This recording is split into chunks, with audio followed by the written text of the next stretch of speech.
बिहार की नीतीश सरकार ने जातीय गणना के आंकड़े सार्वजनिक कर दिए हैं। आंकड़े जारी होने के बाद हर वर्ग की जातियों के आंकड़े साफ हो गए हैं।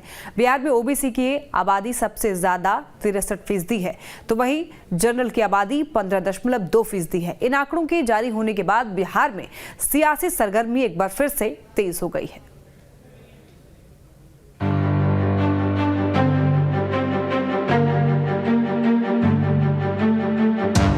बिहार सरकार ने सोमवार को जातीय गणना के आंकड़े जारी कर दिए हैं। इसके साथ ही बिहार जातीय गणना के आंकड़े जारी करने वाला पहला राज्य बन गया है। बिहार में लंबे समय से जातीय गणना पर घमासान छिड़ा था। इस बीच बिहार सरकार ने गणना के आंकड़े सार्वजनिक कर दिए हैं। आंकड़ों पर अगर नजर डालें तो बिहार में अति पिछड़ा वर्ग की आबादी 36.01% है। पिछड़ा वर्ग की आबादी 27.12% है। अनुसूचित जाति की आबादी 19.65% है। वहीं अनुसूचित जनजाति की आबादी 1.06% है, तो वहीं सामान्य वर्ग की आबादी 15.52% है।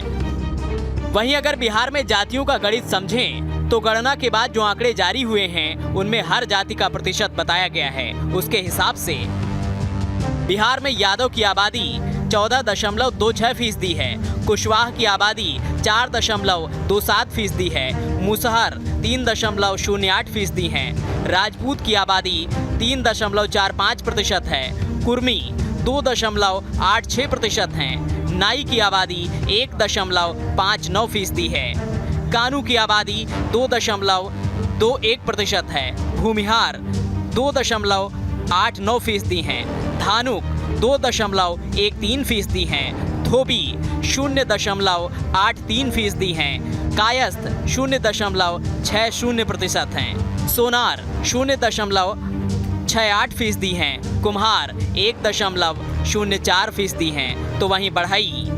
1.45% हैं। बिहार में जातीय गणना के बाद जातियों का डेटा सामने आ चुका है।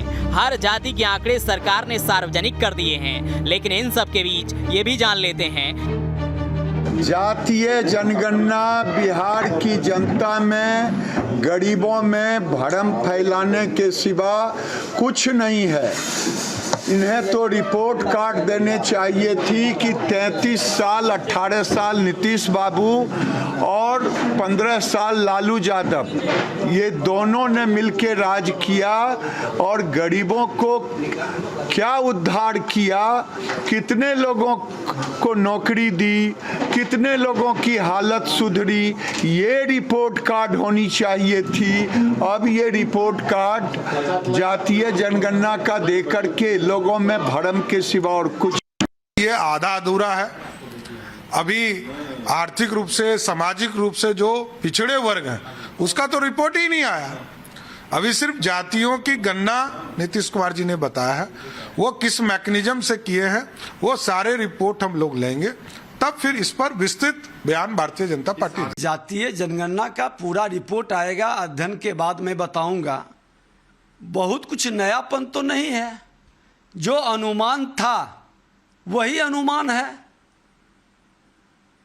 ये जो एक लगा रहे थे कि बड़ी चमत्कार, बड़ा बदलाव, अरे सबको जानकारी है जो आप बता रहे हैं वो लगभग डाटा आंकड़ा तो सबको पता है।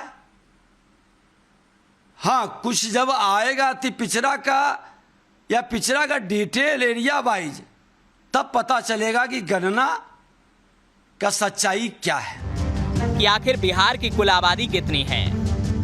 बिहार की जनसंख्या 13,07,25,310 है। बिहार से बाहर में रहने वालों की संख्या 53,72,022 है।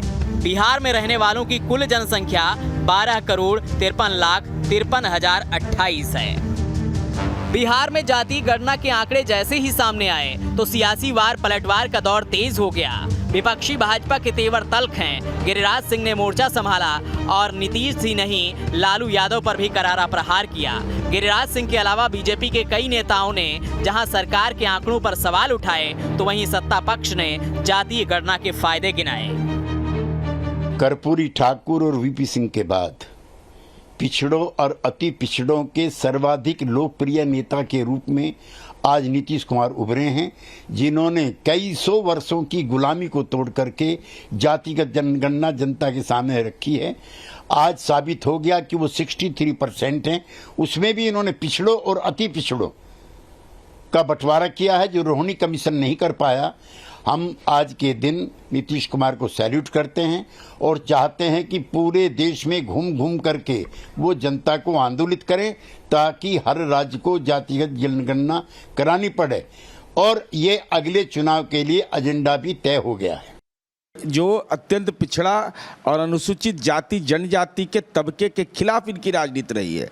वो इस संसद के शिलान्यास में जो नहीं बुला रहा हो, उद्घाटन में परहेज कर रहा हो, तो उनसे क्या उम्मीद करिए भाई। सवाल तो इस बात का है कि दुनिया के सबसे सामर्थ्यवान प्रधानमंत्री अपने आप को मानते हैं, दुनिया में कहते हैं कि हम 5वीं अर्थव्यवस्था हैं, तो आखिर क्या कारण है भाई।